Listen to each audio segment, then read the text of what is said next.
beautiful space for a topic that we are very passionate about, and we believe that you may be too, since you're joining a session on astrology, which I think for the Dubai Future Forum is quite progressive. My name is Sarah Owen. I'm a trend forecaster, futurist, and social scientist. And I am joined by the incredible Rose Theodora, astrologist and semiotician working across industries from beauty to finance to technology and health. And today we are going to share with you a presentation that we have called, Astro-Futures. Now, you might be wondering what the kind of relevance is of fusing astrology and strategic foresight or future studies. And when you look at astrology and you kind of realize that it can also be not just an old ancient way of knowing, but also a symbolic framework that can be overlaid with the practices that we do in future studies and foresight, it actually becomes a very powerful multi-dimensional map for studying the future in terms of what we can anticipate. Astrology teaches us that time is not linear. There's actually an amazing meme that's going around. Someone sent me, and it's straight, you don't believe in astrology, but you believe it's 3 p.m. And I was like, oh, okay, that tracks. And so we really believe that there's a lot of learnings that we can lean into from astrology, not just in terms of time being a construct, but also the cyclical nature of the natural laws of the universe. It's also 2:04, so we are going to do something quite special in terms of what's called electional astrology, and we are pressing publish on our website, Astro-Futures, because Rose did an amazing job at studying the right time down to the exact minute on when we should kind of launch this concept together.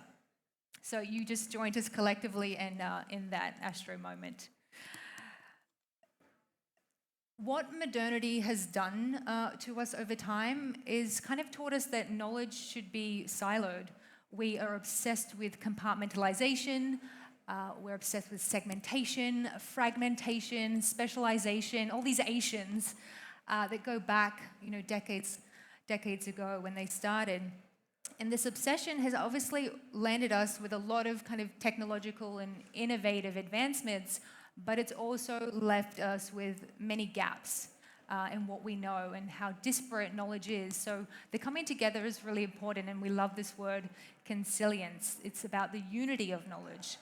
This idea that pulling together from different disciplines can help us create more comprehensive theories. And in our work in future studies, we do this to a certain degree, but we haven't really tapped into other ways of knowing, which is where astrology's power can really step in. So today we're going to take you on a journey. Rose is going to share an overview of astrology, which is a bit challenging to do in 5 minutes. It's going to be brief. History. Yeah. We're going to talk through some kind of transits, movements, and cycles, and how they overlap with strategic foresight, and specifically touching on 2 methods, which is around the discovery of outer planets and how they relate to megatrends. And then we'll go on, time I said is a construct, but we're going to go on a linear journey, looking at the past, the present, the near future, and end with a peek into far future, 200 years in advance, through the lens of the age of Aquarius. Thank you, Sarah.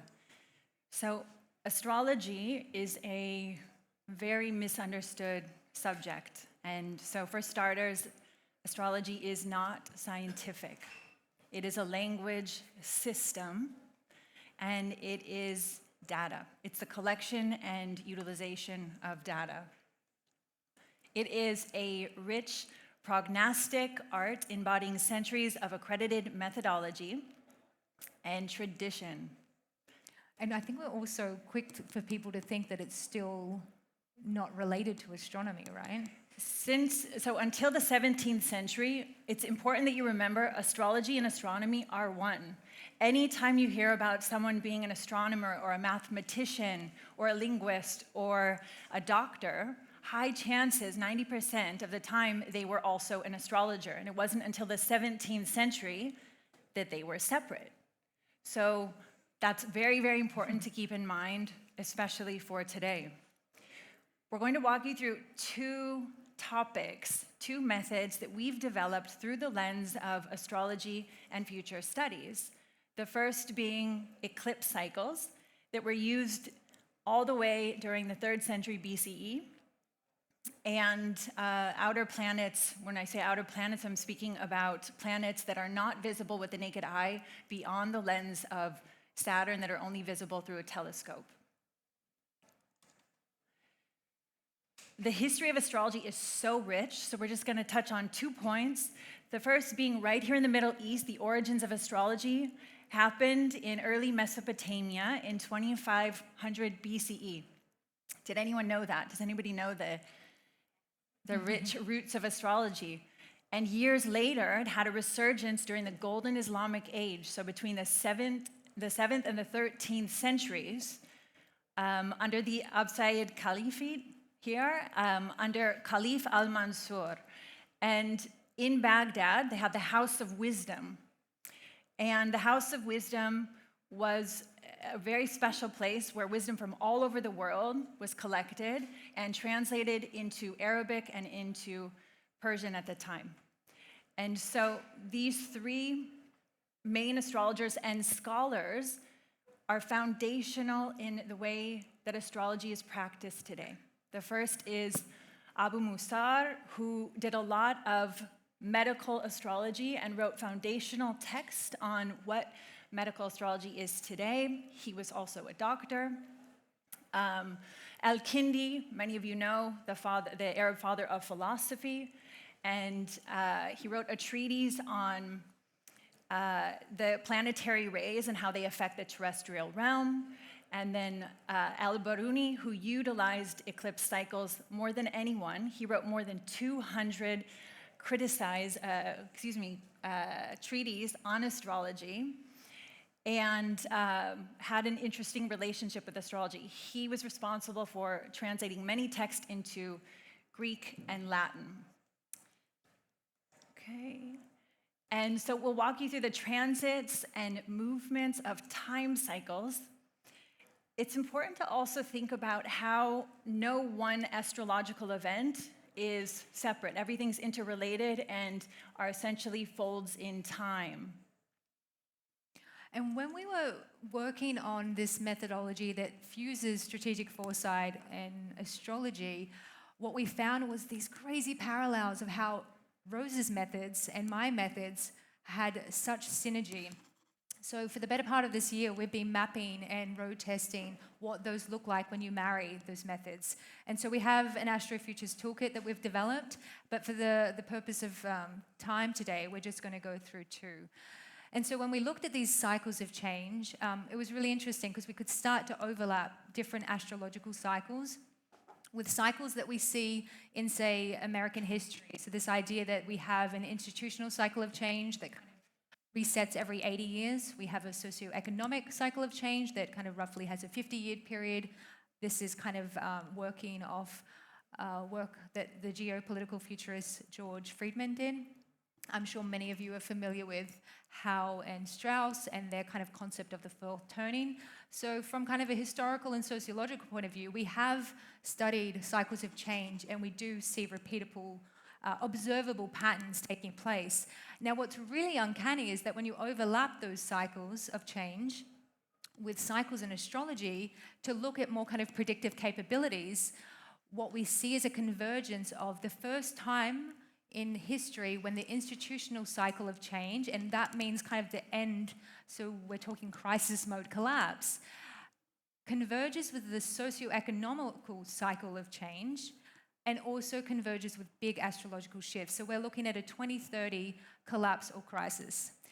Not to be the heavy bearer of bad news with that to carry, but it's like we can all feel that bubbling up in the air. We're not immune to the sense that there is something that has to give, whether it's a climate disaster, geopolitical conflict, there is this tension that feels very unbreakable, and all signs of secular systems are pointing towards the early 2030s of that kind of taking place.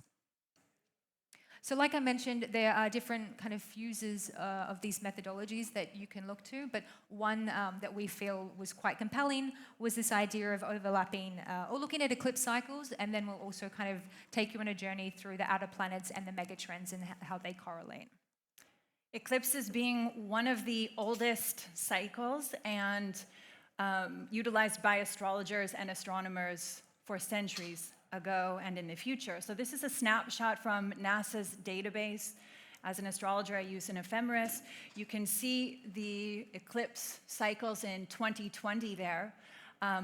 But eclipses and sorrow cycles are the bigger picture within an eclipse cycle. So eclipses occur every 18 years, repeatedly, at the same point on the ecliptic, for a period of one entire sorrow cycle, which is 1,300 years. So this is a snapshot of every 18 years for 144 years, the eclipse is occurring in the exact same place. And why it's significant in astrology, and through the lens of astrology, is that when the eclipse is happening on an incline, which is considered an ascending magnetic point, we can see a theme, an appreciating theme in society, where themes are growing.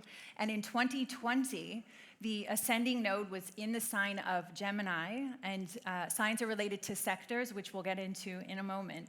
But that ascending node in the sign of Gemini, we saw an appreciating theme of media, technology, use of phones, and a depreciating theme related to foreign travel in 2020 and in 2021. So each eclipse cycle occurring every 18 years for a period of 18 months.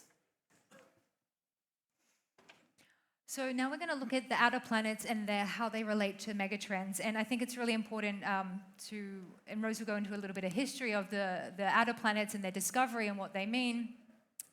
But when we were looking at our methodology, and we were kind of, as a sociologist, I was talking about this concept of structure versus agency. Rose had language for that. When I was talking about megatrends, she's like, well, of course, they're the outer planets. They have this slow generational transformation due to their long transit around the sun, but also because it's less frequent, their magnitude is wide-reaching. And every time she would describe the outer planets, I was like, that's a megatrends, which I don't need to explain to everyone in the room here what they are. This is our language. This is our toolkit.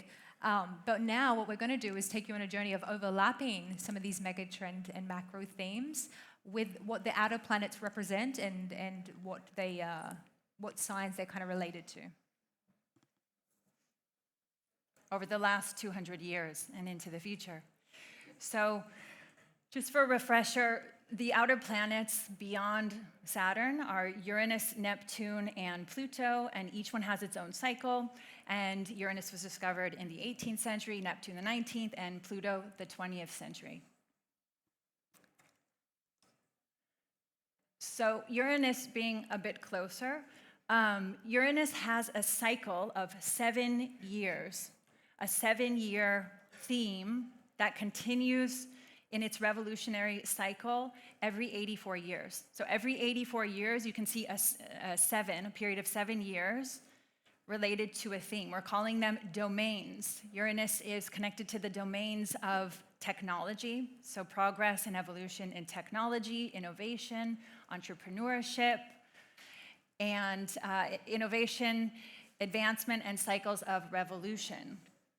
Through the lens of Neptune, Neptune has a 14-year cycle, repeating every 164 years. So you can track these cycles. Every 164 years, you can see the same repeated themes for a period of 14 years. Under the domains specific to Neptune of arts and culture, pharmacology, water and air systems, and spirituality and religion. Through the lens of Pluto, Pluto has a between 13 and 30-year cycle, and that's due to its gravitational orbit. That's why it varies. And every 248 years, you can see the same cycles go through complete deconstruction and reinvention.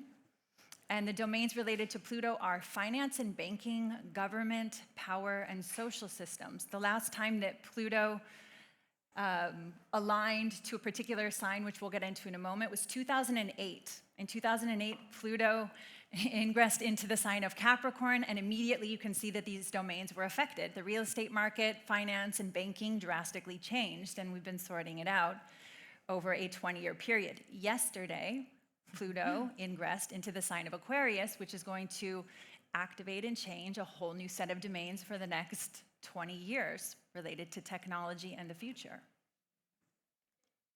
So when we talk about, as we go through this futures journey we're about to embark on in 10 minutes, when we say domains, that's kind of through the lens of which planets they're referring to, and we speak about sectors that they are ruled by certain signs. So we're going to look a little bit back into the past and into today's present, a peek into the near future, but we really want to focus mostly on the far futures because of this emphasis and this importance and significance of yesterday and Pluto moving into Aquarius and what that means when we overlap it with megatrends and cycles of change that we've kind of mapped for the next 200 years. So let's go on a journey. This is really hard to read, so we're going to kind of refer to our phones if everyone doesn't mind. But Rose, do you want to kick off? Yeah, in tracking of planetary cycles, it's so precise to have those exact dates so that you can relate them to sectors and domains of change. So Uranus was in the sign is sector, of Taurus from March 27th, 1935 until 1942. And remember that Uranus is connected to transformation of in innovation cycles and related to sectors at that time of economy. So think about 1942, changes in economy, agriculture, nature, and security. And again, 84 years later, Uranus is revisiting the exact same place, affecting the same sectors for a period of 7 years, which was since May 15 of 2018 until July 6, 2025. And so we're feeling some of those effects now, but when you kind of map the past to the present, what we saw was in the past, 84 years ago, things like the Great Depression, New Deal style economic kind of reforms. So Social Security was kind of instituted in the US, for example, relating to the sectors of economy. We saw the Dust Bowl in the US, this escalating tension that led to World War II, and also the splitting of an atoms, these kind of innovations relating to security. What we see now in the present is those kind of correlations, and also we're going to just set the scene that correlation isn't causation. We're not saying that this is all kind of cause from each other, but when, again, you do that mapping exercise, it's quite fascinating to link them. So today's kind of themes we're seeing around digital currency and DeFi, decentralized finance, this idea of redefining ownership in the sharing economy, escalating tensions across different kind of geopolitical zones. But as we peek into the next cycle, into the future. The succeeding phase. So what happens? Where do we go from there when those sectors are affected?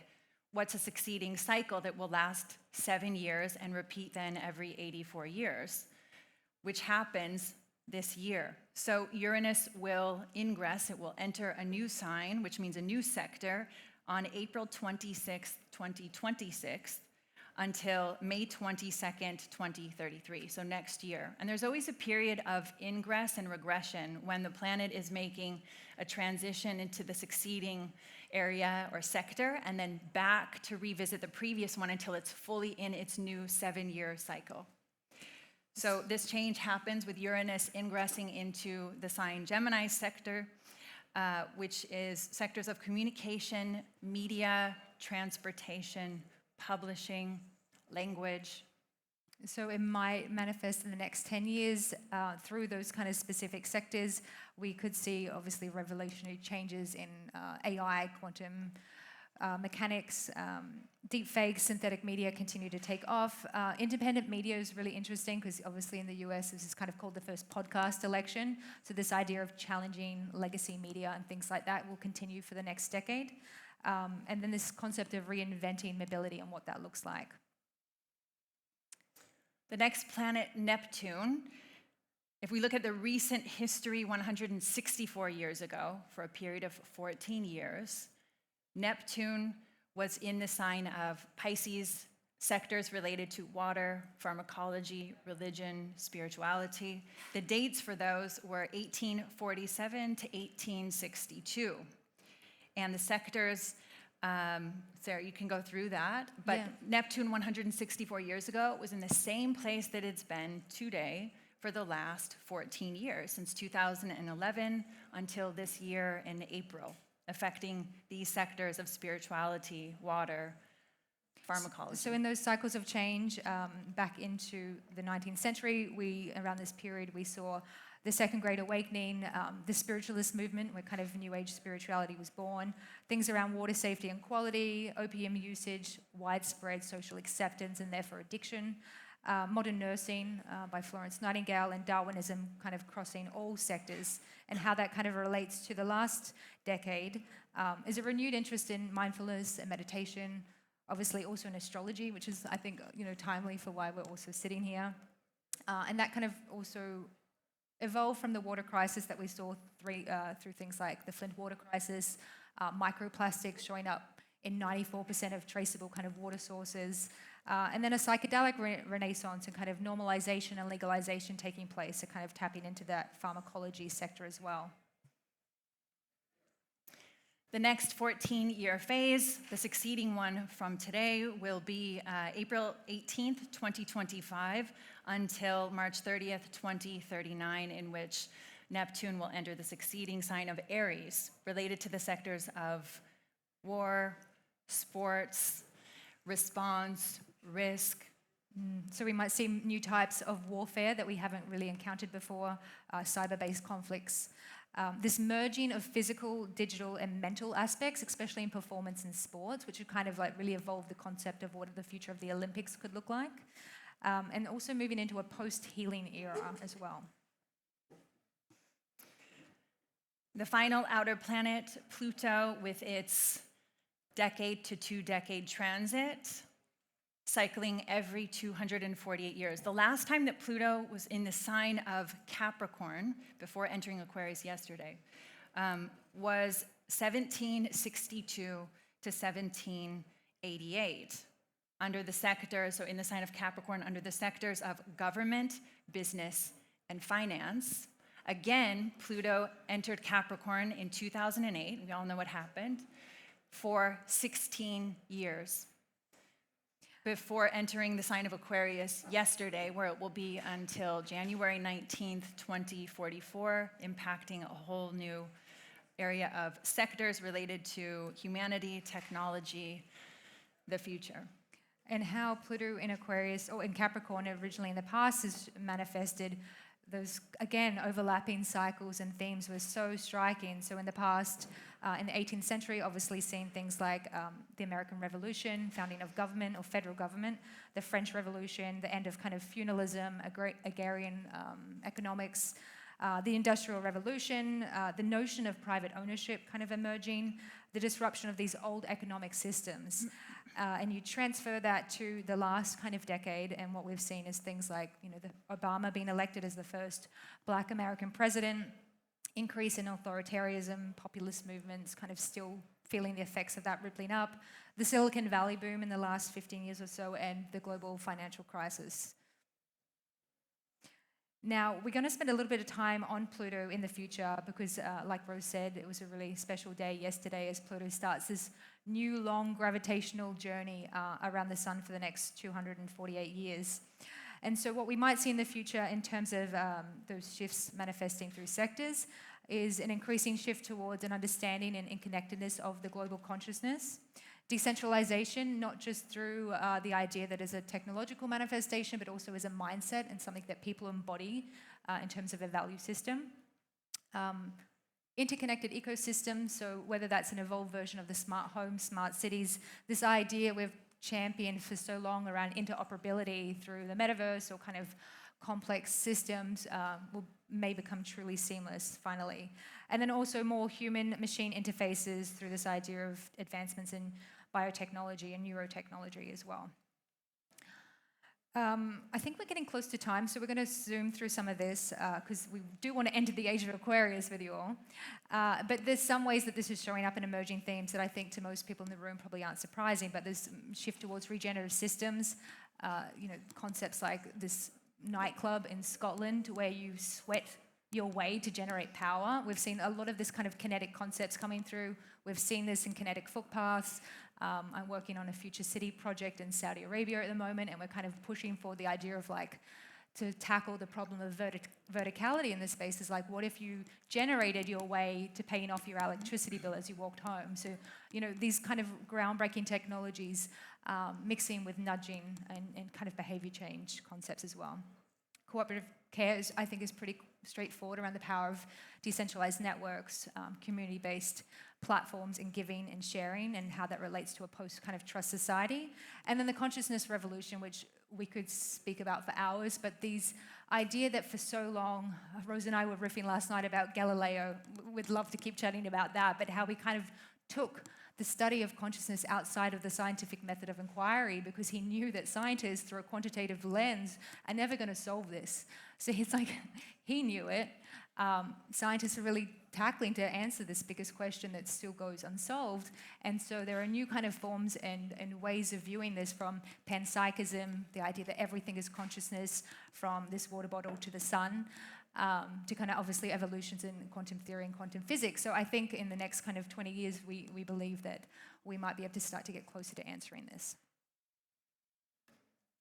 So rather than speaking about the age of Aquarius, which can be hypothetical, we have based our method on these connecting themes through time and these time cycles. So as a precursor for these changes, there was the Great Conjunction. Does anyone remember when that happened? December 21, 2020. It was big news.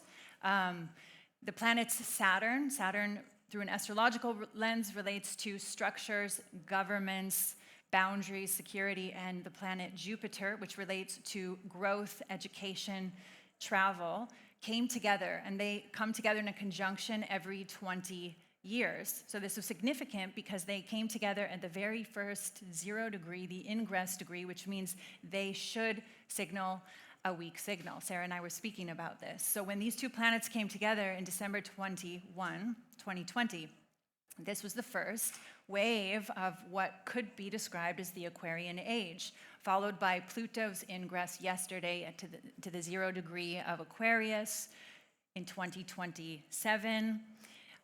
There will be eclipse cycles in the signs of Aquarius. So these are waves and a continuum of these cycles that you could say are the Aquarian age. But again, no one even really knows. Has anyone heard of the Aquarian age or the ages, right? It's a 2,000-year cycle, right? And they're related to metacycles. They're related to an axial precession of the Earth's tilt. But no one knows exactly when that North Star is aligning to the constellation. So we're not basing our methodology on the meta cycles related to this, the changing of the ages. And now for our future, again through the lens and domains of Uranus, Neptune, and Pluto, some hypothetical assessments about what could potentially happen in these very larger cycles. And now this is the fun part, because when we were talking to Iman and Isabella in prepping for this talk at the forum, they were pretty surprised that we're willing to go out 200 years, because I think a lot of people, generally I do in my work, I'd never kind of dare do these type of scenarios. But when we have these predictable cycles of change in astrology and can kind of overlap them with other ones, we're like, let's give this a go. Let's take scenario planning to a whole other world. So bear with us on this journey into the deep future. So when Uranus is in Gemini back in, it's really even hard to say these decades, by the way, like 2117 just sounds very strange. But what might we see? Hyperspeed travel, instantaneous travel, this concept of teleportation emerging. Rose is kind of envisioning some version of a language download or a library that we access to kind of tap into kind of different realities and memories. And again, this is based on previous cycles, those previous 7-year cycles every 84 years, going back centuries. So this is based on all of that data in order to make a grounded assessment of what could happen 84 years from now. When Neptune is in Aries in 2203, we might see this idea of, like we were saying earlier, when a sign's in Aries, it can kind of symbol warfare and attack. So we might see this idea of subconscious warfare or dream attacks, kind of people finding new ways to meet you in a level you're not even aware of, to kind of attack you in some version of, could be fraud, could be persuasion, some really scary stuff. Also this idea of like, what does the future of fitness look like through the idea of bioathletes? Is it self-healing, skin and wounds? Does surgery disappear? What does performance become when the idea of hospitalization and medicalization doesn't exist through that lens? And then when Pluto is back in Aquarius in 2292. But before we go into the future, can we go into the past? Yes, please. It's so please. important, and it's such an important part of my work. To really study past cycles. So I'm just going to take you on a little journey of Pluto's transit from 1 to 2 decades, actually over many centuries. We're going to start with the 8th century. So 795 to 819 was the last time that Pluto was in the sign of Aquarius, affecting the domains of religion, technology, philosophy, scientific discovery, and printing is always connected to these cycles. At that time was the Islamic Golden Age. The last time Pluto was in Aquarius, there was a preservation of knowledge at the House of Wisdom in Baghdad, and they even had their special brand or type of astrology called Science of the Stars, and I don't want to butcher the name. Hala, could you please pronounce it for us? Could you go louder? Thank you. That was the last time Pluto was in Aquarius in the 8th century. Then again, 248 years after that, in 1041 until 1063. Oh, something very important, I think, to mention about the Islamic Golden Age is that a term was coined called the algorithm. And it's something we're hearing again as Pluto has made its ingress into Aquarius, right? We were all hearing the algorithm, the algorithm. Did anyone know that that's not new? That it existed? You knew that? Okay. Anything you care to share? Yeah. Yep. So it's coming back again now that Pluto's in Aquarius. Again, from 1041 until 1063, Pluto was in Aquarius. And was a scientific discovery of the supernova, the Crab Nebula, and it was bright for 23 days, observed by people all over the world, and because of that, there was the unification of time. And then again in the 16th century, exactly 1532 to 1555, and we had the Protestant Reformation and the printing of religious texts in pamphlets, and the scientific revolution in 1543, Copernicus's theory of the heliocentric model, which then becomes true. And again, from 1762 to 1778 was the last time before Pluto's ingress into Aquarius where it is now, and we saw the Industrial Revolution, the American Declaration of Independence, and a theme of technical to mechanical, which is happening again. So that's some hindsight. You kind of need that context, I think, to then go forward. But into 2092, what we might see based on these sector themes, things like consciousness transfer, this huge revolution in communication and what it means to have mind-to-mind mass communication. New realms and alternative dimensions is the idea that scientific breakthroughs allow us to start manipulating time and controlling that. And then also terraforming technologies so we can start to really alter and control planetary climates and ecosystems as well. So I think we're close to time, so we're going to pivot to some questions. I think it's kind of nice to also end on this abstract quote that Einstein may not or may have said, but it's true, we can't keep solving the same issues and banging our head against the wall solving these issues with the level of consciousness that created them. So that's why these other ways of knowings and tapping into symbolic frameworks that can help us prepare and do foresight in a different way is kind of important. So thank you for joining us on this journey. Thank you for joining us.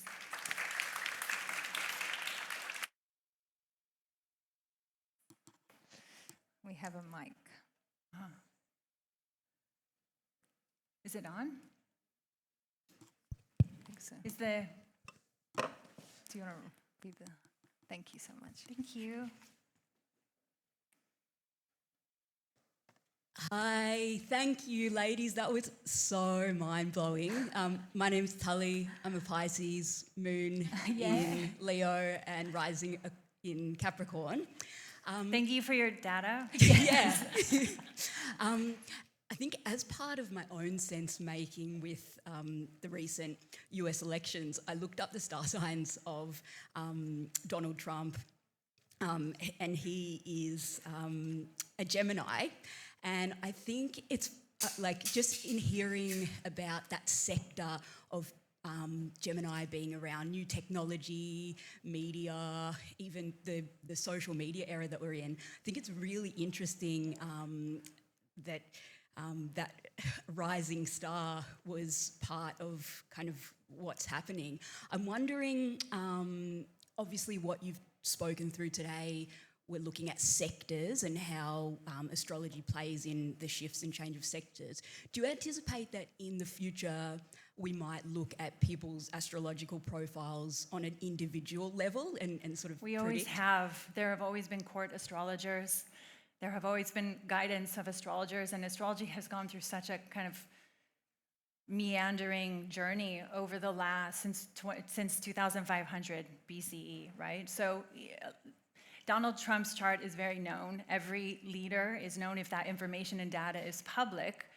What else, and maybe people don't know about his chart, is that he was born on a lunar eclipse. And so that's a very significant theme that you can track across history all the way back with prominent leaders that have had some kind of positive or negative impact in society. So in addition to his star sign, which is like this much of the pie, if you look at the whole picture and then you look at the timing of his participation in history, it's even more significant. So we've always looked at individual charts, but I think it's even more healing, I think, for a society to look at those bigger trends and cycles of change.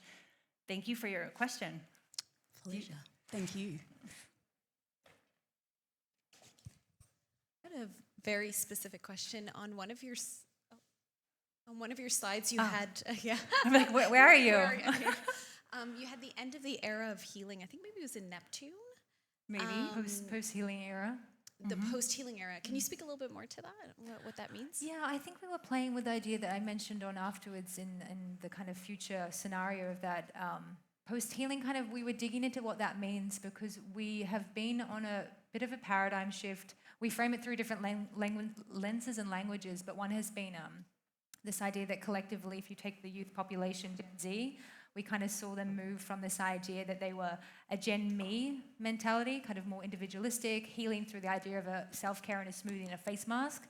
Then it moved to kind of Gen We, which is a more of a let's collectively go out and be eco-activists and save the world and heal by just helping. And now there's a bit of a paradigm shift coming back through that lens of post-healing now when it's returning to a Gen Me mentality, but in an intentional one, like this idea of you put your own face mask on before you put someone else's on. So you have to have done the inner work. There's no spiritual bypassing in that. You have to go through the trenches of what it is to heal to come out in a post-healing landscape. So I think it's all of society on a more heightened conscious vibrational level that have done the work to show up in kind of a post-healing world, which I think, sorry to kind of riff on, but it's nicely mirrored by a correlation between the Sustainable Development Goals that were released over the last kind of decade or so with a Gen We kind of mindset, and the Inner Development Goals that were only released recently, which was kind of like, well, that's very Gen Me again. It's like, well, how do we save the world through Sustainable Development Goals when we haven't even done the inner work first? So I always think that framework kind of came out a bit back to front, but I think there's more intentionality and focus on let's do the proper work and we can show up better in our relationships collectively, socially, politically as well.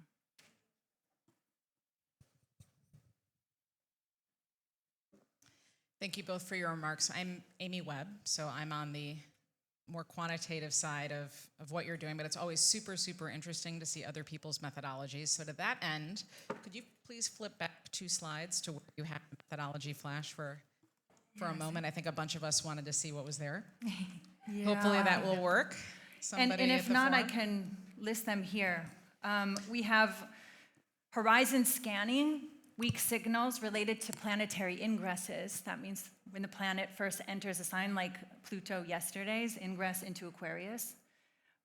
Tipping points and collapse related to the anaretic degree, the 29th degree, the tipping point when a planet is completing its cycle before its next ingress.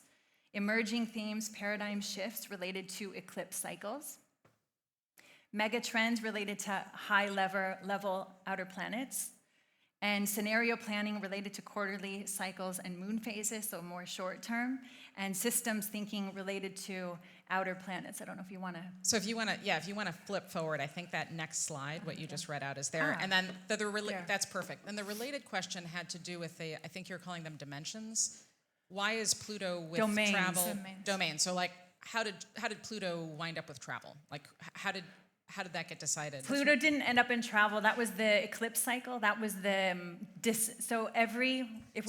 each planet has a set of bullet points. My question was, Yeah.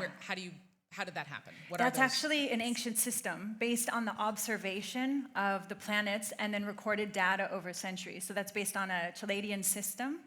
And that was between the 3rd and 6th century. And so we're applying them to those larger domains. You can see over a period of centuries how Pluto has a specific effect when it's in the sign or sector of Aquarius. So that's sort of how we're breaking it down as a big umbrella. And then you have a focal point, which is the sector, which is a sign in the period that it's in. And it's a lot of, it was obviously adapted by different regions and civilizations, but even tracing back to Greek philosophers like Ptolemy in his kind of interpretation of what those kind of astrological signs and the symbolic meaning that Greek philosophers started to give them, obviously in ancient Mesopotamia as well, that kind of like association to what those mean. So they lay in a long lineage of symbolic reference and connotation. And remember that astrology was first a calendrical system, then it became a natural astrology, electional astrology. It's gone through such its own process, but we've always had the data through observation. Calendrical, so the watching and observing the planets related to the seasons.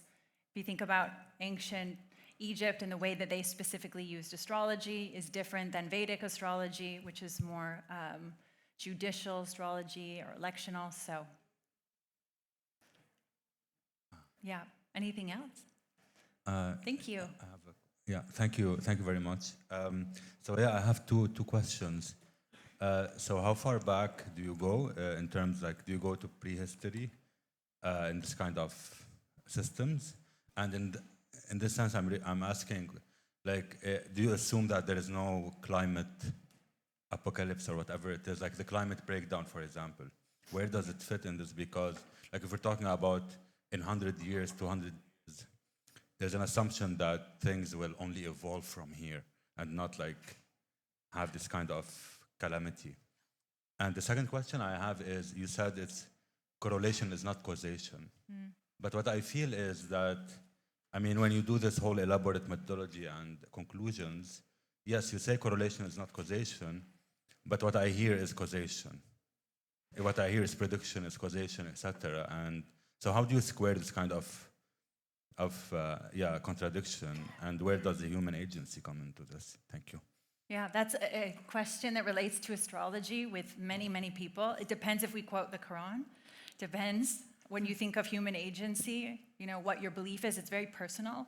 But if we're looking at just through the lens of astrology and how far back we go, we would go back to the origins of astrology, which is 2500 BCE, Mesopotamia, you know that, and as far into the future as we can. So human agency depends on the human, right?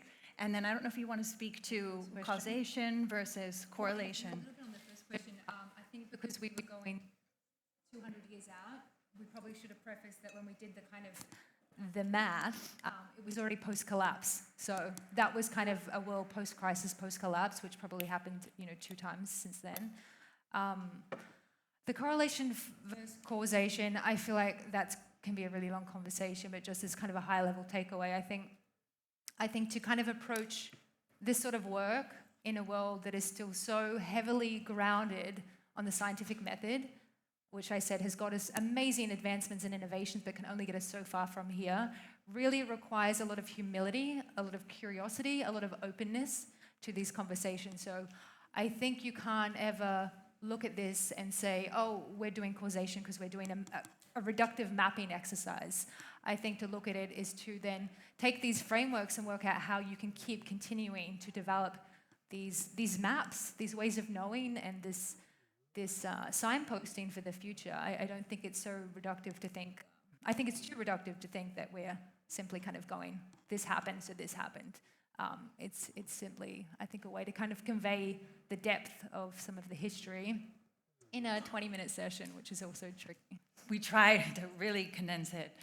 Thank you for your questions. We'll take one more, and then I think we're at time. So thank you so much. I'm new to all this, but my question would be maybe rephrasing yours, I'm not sure. How can we best use this wisdom to reach our highest potential? Like, some of us have plenty of ideas, but perhaps we don't know how to time them up. What would you advise us to do? Like, is this wisdom supporting us to time our concepts better? For example, I coined an alternative to science fiction. I called it noetic fiction, and it's based on futures fueled by the advancement of consciousness. Yeah. Right. But I feel it's a little bit too early for it. Yeah, Well, you you are are early. early. But I think this is part of your work is related to Pluto entering Aquarius, right? Which will progress noetic sciences, I think, over the next 2 decades. But it's a great question, too. Where do we fit into the collective cycle of change? That's why we shared the eclipse cycle, because anyone can study eclipse cycles. You just go to, you know the dates of eclipses. You go to NASA's website, Saros cycle. You either look up lunar cycle and you put in the date, or solar cycle, and it will give you every single eclipse, which is between 71 and 72 eclipses in a almost 1,300-year cycle. And you can track it. You can see the very first eclipse that happened related to that eclipse cycle. You can see the geography and where it was visible on Earth. And you can do some deep dives and studying of how that affected the planet, what was happening in that region, what happened during that time cycle, and you have a direct timeline, so anyone can do this. You don't need to be an astrologer. It's data, right? And NASA, fortunately, tracks it for centuries into the future and into the past. I hope that's helpful. And definitely check out Stanford's Institute of Noetic Sciences if you're into it, because their work they're doing with random number generators is quite fascinating in terms of trying to actually quantify and study collective consciousness. So it's a great reference to build off. Thank you, everyone. Thank you, everyone.